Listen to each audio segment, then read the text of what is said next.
Hello, good afternoon, Hi guys. guys! Oh, di ba guys, si Carl. Tapos niyang maligo mag-isa, guys. Naglagay siya ng tawas ng kanyang arms. Then after that, guys, nahingi siya ng mirror. Salamin, hanapin ang aking Carl. Tapos, kumuha siya ng suklay. Ayan guys, oh. Nakaterno-terno, pang girl man yung color, guys. Pero, pangkalahatan yan. Yan lang natin, guys. Basta okay ang mood ng aking car today. Ay, naku. Sana po. Maging okay ang lahat para makapaghanap buhay na ang Inday.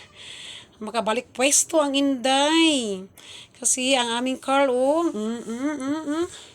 nagsuklay-suklay talaga siya. Diba na, Carl? Ang sabi ni doktor kahapon, pagkatapos maligo ni Carl, magsalamin daw para makita ang kagwapuhan ng bata at hindi daw magtatantrums upang maging okay ang lahat. Oh. Say, thank you guys. Hi guys! Oh, bye-bye guys. Bye-bye! Thank you for watching guys. Bye-bye. Bye!